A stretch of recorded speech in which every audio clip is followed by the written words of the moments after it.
Have you ever gotten in an elevator and been concerned that you might not make it out the same way you entered it?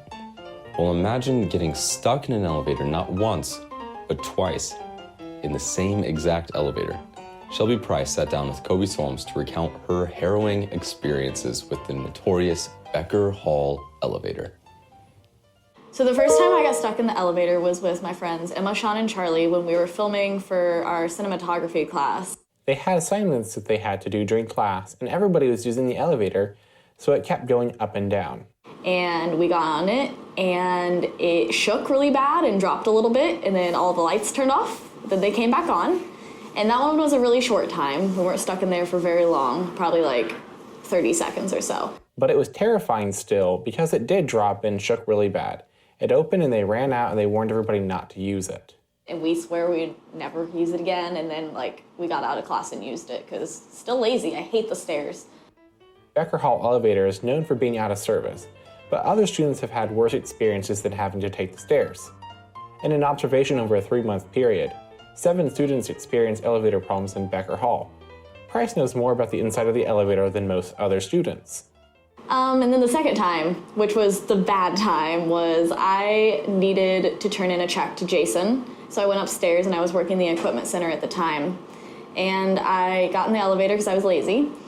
And got up to Jason, he wasn't there of course, and then came back down in the elevator, and I had to go up to the 3rd floor to pick up a sandbag for my boss. When she got back into the elevator on the 3rd floor, to return to the 1st floor, it shook and dropped, lost power, and became eerily silent. I was like, well, this isn't good at all. And so I pressed the alarm, and nothing happened. It rang. I guess something happened. It rang. But that was it. It didn't call anybody. And then I tried to press the phone call button. And it rang for 2 times. I pressed the phone call button and it rang twice. And then it said, no one is available to take your call. And it hung up on me. I was like, oh, good. Not only did the elevator's built-in phone not call emergency services, but her phone was also nearing 20% in an area where cellular service is typically hard to get. She didn't have a way to keep her cell phone charged. Luckily, she was able to get connected to a cell tower to call her boss, Stephen Hughes, to let him know that she was in a bit of a pickle. And so I called Stephen. I was like, hey, I'm not ditching work. I'm stuck in the elevator and I don't know where I'm stuck at. And he goes, hold on, I'll come out. And I could hear him hitting the door and it was below me. So I was stuck between the 1st and 2nd floor. And then after he called campus police, I called campus police. Maintenance finally showed up 20 or so minutes later. Just when she thought this repeated nightmare was over. And it shook, turned back on, all the lights came on, and it went up. I was like, no, don't want to go up, let me back down. Went all the way up, and then it dropped again down between the 1st and 2nd floor. The door started to open and she saw just brick. She couldn't get out because she was stuck in between floors again. Thinking that this was her demise, Price FaceTimed her friend Jennifer and had her stay on the phone while the elevator continued its antics. Finally, she got near the 1st floor and the doors opened 4 or 5 inches to give her a glimmer of hope and freedom, only to have the door slam itself shut once more. And then it finally went down to 1R, which is the reverse door, and it opened, and I ran as fast as I could, and I ran into the maintenance guy that was fixing it, and he goes, oh my gosh, I didn't know anybody was in here. I was like, yeah, I was in here. Thanks for fixing it. And then I walked away. Price has an unlucky history with elevators, but she keeps getting in them anyway. Outside of Huntington, I got stuck in an elevator when I was 7 or 8 with 2 pregnant ladies that were about to burst any second.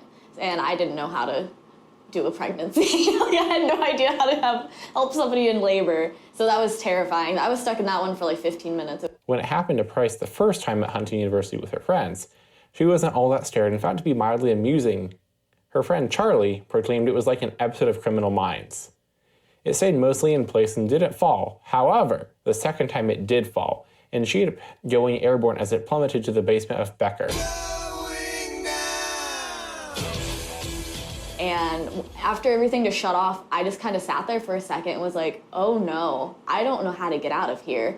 So I actually, I've watched enough movies that I know that there's usually an escape door in the ceiling. And so I tried to figure out how on earth I would climb that, and I couldn't figure it out.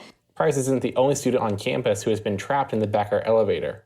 An HU broadcast major who asked to remain anonymous has also experienced getting trapped in the Becker elevator. I have only been trapped in the Becker elevator once in the 4 years I've been here. Unfortunately, it was late at night, though. I don't like the stairs in Becker. They're unevenly spaced and I always trip over them. Therefore, I just take the elevator.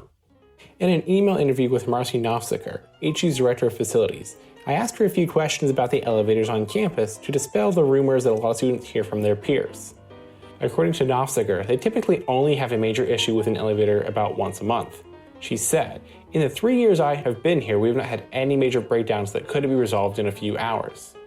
She also mentioned that the operating licenses for all 14 elevators on campus are kept in the maintenance office, because it would be very time consuming to keep the licenses up to date with the yearly inspections they receive from the state. This has been Coby Solms reporting for the Huntingtonian.